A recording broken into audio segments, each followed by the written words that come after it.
Bom dia, meus amados irmãos. A graça e a paz do Senhor Jesus, louvado seja sempre o nome do Senhor.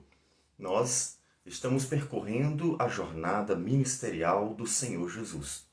Jesus começou a pregar a palavra e já a realizar sinais e maravilhas, atraindo as pessoas pelo poder do Espírito manifesto entre elas, para que elas ouçam o que Cristo tem a dizer e, é claro, entendam, creiam nele, porque ele sim é a pessoa-chave, é a mensagem, ele é o centro de tudo aquilo que estava acontecendo. E nós vamos para Mateus capítulo 5, versículos apenas de 1 a 3. O texto anterior nos diz que o Senhor Jesus já estava cercado de multidões. E em um desses momentos, o Senhor Jesus, diz o texto, vendo Jesus as multidões, subiu ao monte e, como se assentasse, aproximaram-se os seus discípulos. Veja que Jesus está bem focado na questão do ensino, da pregação. Por quê? Porque a libertação do pecado, a transformação da vida, a conversão, a salvação vem pelo ouvir a palavra do Senhor. Como diz Paulo mais à frente, que o Evangelho é o poder de Deus para a salvação. Ou seja, Cristo estava manifestando o poder de Deus, curando doenças, fazendo maravilhas, mas o poder de Deus para a salvação não se encontrava na cura daquelas doenças. O poder de Deus para a salvação é a palavra de Deus, que opera no coração daqueles que ouvem, quebrantados pelo Espírito de Deus. Portanto, o Espírito vai falando pela palavra. E Jesus para. É para eles darem a atenção que ele vai dizer.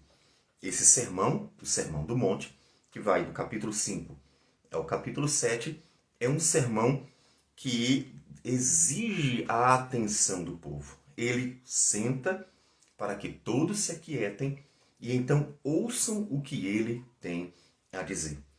Deus estava restaurando, estava transformando, revitalizando o seu povo, a religião judaica. Então, o versículo 2 diz, e ele passou a ensiná-los, dizendo. E aí, como nós falamos, Mateus 5 a 7 vem o ensino do Senhor Jesus falando ao coração do povo. Jesus vai falar da alma da religião. O que eles não entenderam? Eles entenderam que deveriam seguir aquilo que Deus havia ordenado. Isso eles entenderam muito bem. Eles entenderam que deveriam fazer tudo o que está nos mandamentos, e entenderam que deveriam praticar tudo o que está escrito na lei, portanto, seguir todos os ritos, também obedecer todas as leis morais, mas não haviam entendido a alma da religião. Não haviam entendido a alma da própria palavra de Deus. E Jesus está aqui transmitindo a alma do que Deus queria do povo, para que eles fossem muito além do que estava escrito à vista do homem. Ou seja, o que Deus queria dizer e ensinar com tudo aquilo que Deus havia ordenado Moisés escrever. E o primeiro ponto que ele vai nos ensinar, a primeira bem-aventurança que nós vamos tratar hoje, é: bem-aventurados os humildes de espírito, porque deles é o reino dos céus. Observe que ele vai focar na mensagem do reino. Por que mensagem do reino? Porque, como ele havia dito no iniciozinho de sua pregação ao povo, quando ele chamou ao arrependimento, ele estava trazendo a mensagem do reino, ou seja, é chegado o reino. É por isso se arrependam, se convertam. Porque chegou a hora de mostrar quem desfrutará do reino, quem não. Quem participará como filho do reino e quem não. É chegado o tempo de separar as ovelhas dos cabritos. É um momento decisivo. Então ele traz a mensagem do reino. Quem são os filhos do reino? Quem são aqueles que desfrutam dos benefícios da vinda do reino de Deus? Observemos então, a partir da primeira bem-aventurança, que aqueles que desfrutam da mensagem e da vida do reino não são aqueles que os homens julgam serem dignos. Porque se aquela geração fosse julgar, segundo os seus critérios, quem seria digno do reino de Deus, ou quem desfrutaria das bênçãos do reino de Deus, com certeza seriam fariseus, seriam saduceus, seriam escribas, seriam doutores da lei, seriam sacerdotes, porque esses homens aparentemente se destacavam como homens religiosos, e a multidão era sempre considerada impura, ou pelo menos uma parte significativa dela. Eles eram inferiores, no mínimo, inferiores. E o Senhor Jesus vai mostrar que não é assim que Deus vê. O homem vê a aparência, foi o que Deus disse para o profeta Samuel. Deus vê o coração. A religião, ela não tem um caráter aparente, ela tem um caráter essencial. E isso é fundamental resgatarmos em nossos dias. Porque estamos muito acostumados à aparência. Vivemos na era da vaidade. Vivemos na era em que as pessoas estão muito mais preocupadas em mostrar a aparência física.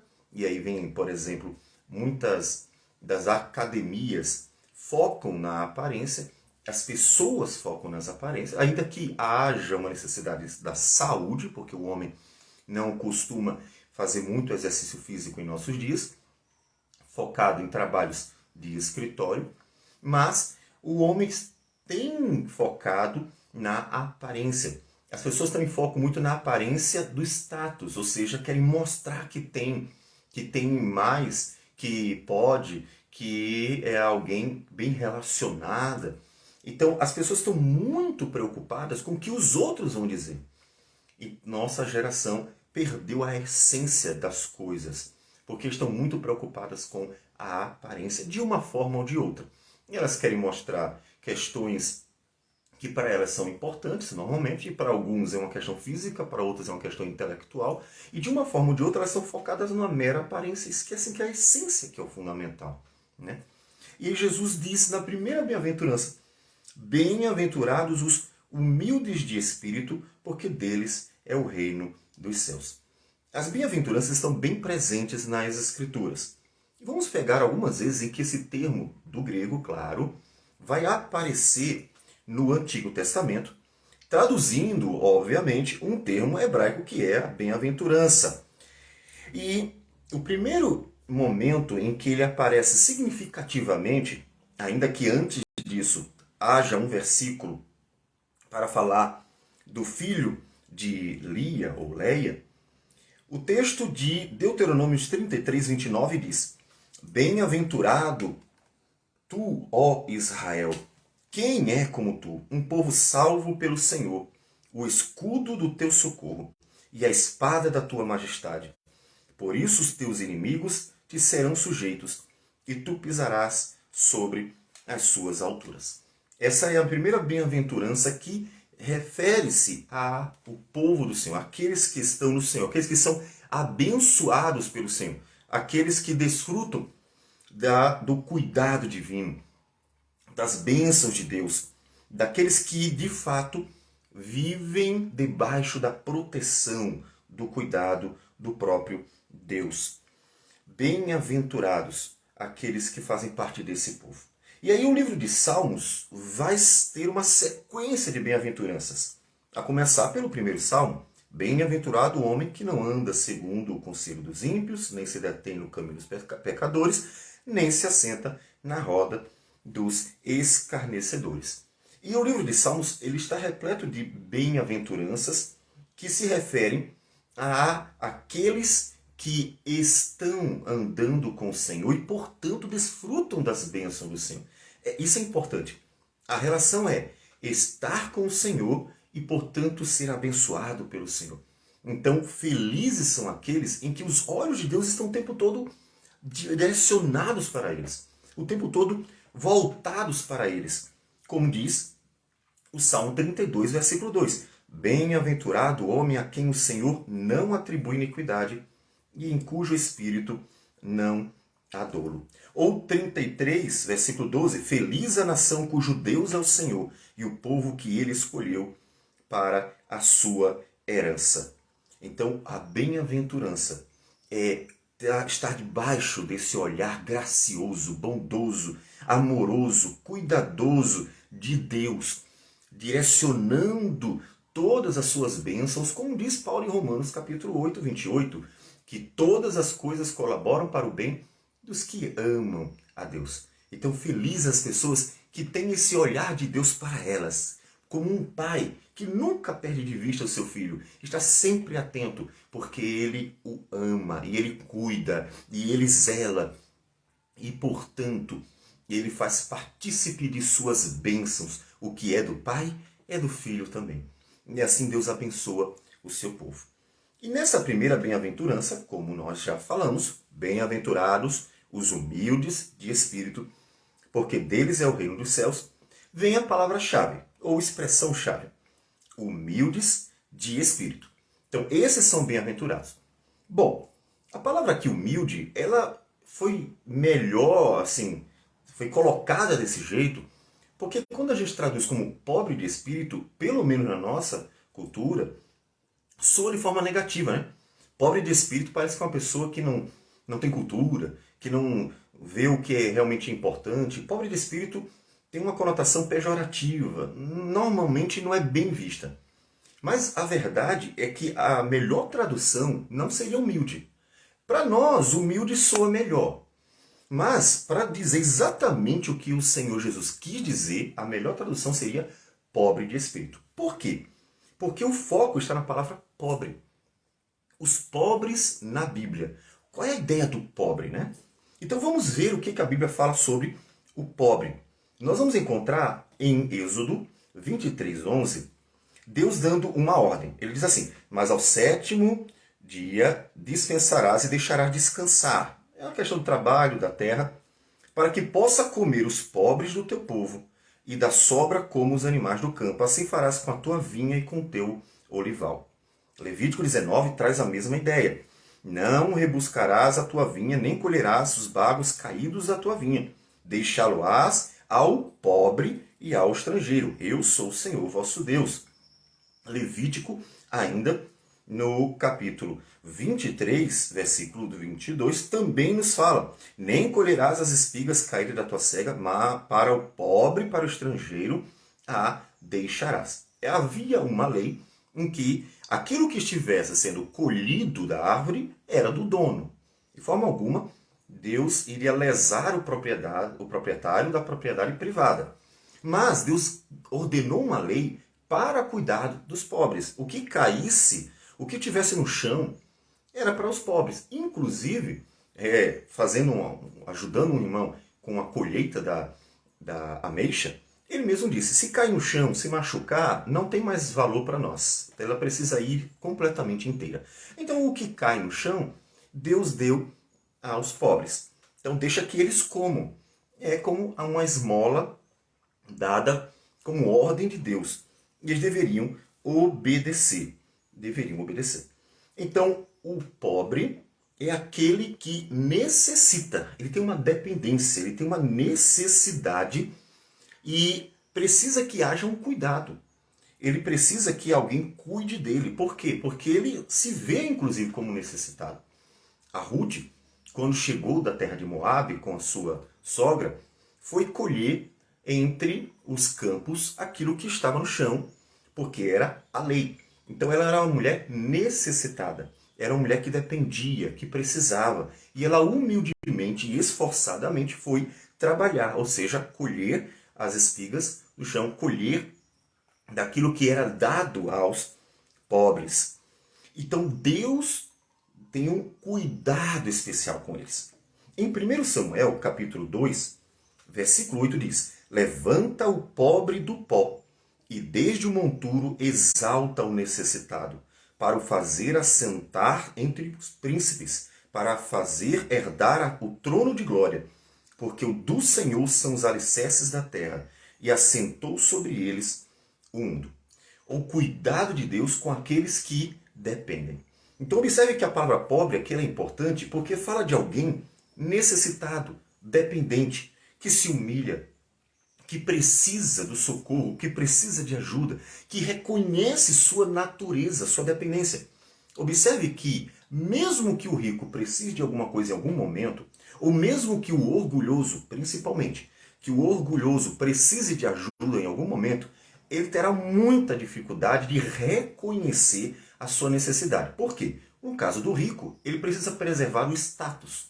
No caso do orgulho, o orgulhoso, o arrogante, o soberbo, não quer deixar que seja ferido esse orgulho. Ele precisa se sentir grande, poderoso, bom. Ele precisa se sentir autossuficiente, porque o orgulho é esse olhar grandioso demais, exagerado, falto de moderação, em excesso para si mesmo. Ele vê a si mesmo como um gigante, mesmo que ele não seja. Ele se vê como um leão, mesmo que seja um mero gatinho. Então, o orgulhoso ele não reconhece sua necessidade, ele não se humilha, ele não vai pedir ajuda quando precisa de ajuda. Isso é uma dificuldade muito grande para o orgulhoso. Portanto, o pobre é aquele necessitado. Não é só humilde, ele é pobre, ele realmente precisa. Porque humilde você pode dizer assim, fulano é muito humilde, mas de repente aquela pessoa nem precisa de nada. Jesus se esvaziou e a sua humildade tem a ver com ele ter realmente se esvaziado, se colocado numa condição de servo. Mas ele era o Senhor da glória. Então o pobre não, o pobre é quem ele é mesmo, não tem o que fazer, ele não vai fingir que é rico sendo pobre, porque facilmente se desmascarará aquilo que ele é. Então o pobre é o necessitado, é o que precisa. E bem-aventurados são os pobres de espírito. São aqueles que precisam, que necessitam, que reconhecem sua condição pecadora, miserável. E bem-aventurados são eles que buscam a Deus como os pobres de Israel buscavam no Senhor o sustento, o alimento que vinha das mãos graciosas do Senhor. Como o Salmo, inclusive, 145, diz que Deus abençoa, cuida, alimenta esses que estão esperando da bondosa mão de Deus o alimento todos os dias. Deus sacia a fome de quem está ali precisando e pedindo algo para comer.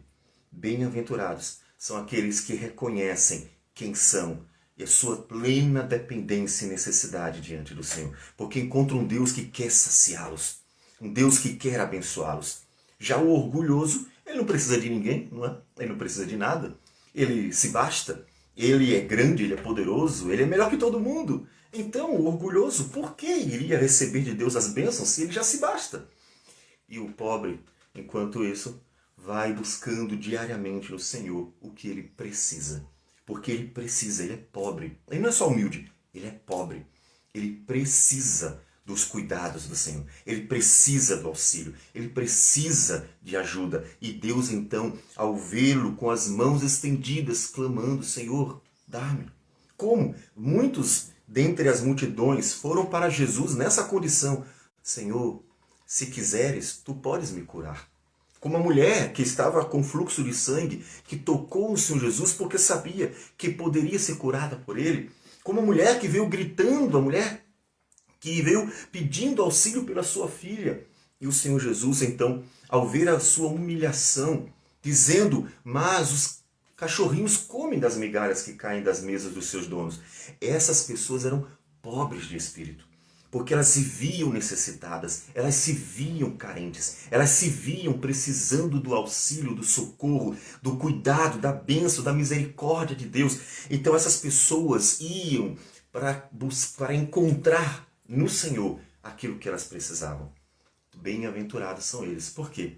Porque encontram um Deus gracioso, porque encontram um Deus bondoso, porque encontram um Deus que quer abençoar aqueles que buscam pelas misericórdias do Senhor. Então, bem-aventurados os pobres de espírito, aqueles que dependem, que necessitam e que se humilham diante do Senhor para encontrar nele o que só ele pode dar, vida e vida em abundância. Vamos orar. Senhor Deus amado, bendito seja o teu nome. Agradecemos por tudo, porque o Senhor é bom e as tuas misericórdias duram para sempre. Obrigado, porque o Senhor é tão cuidadoso para conosco. E nós, como pobres de espírito, como pessoas dependentes do Senhor, nós clamamos, ó Deus, cuida de nós. Ajuda-nos, abençoa-nos, sacia-nos a fome, a sede da tua palavra, da tua presença e conduz-nos pelo caminho eterno que é Cristo Jesus. Que o Senhor receba a nossa oração em nome dele. Amém, Senhor. Que Deus abençoe a todos e tenha um bom dia.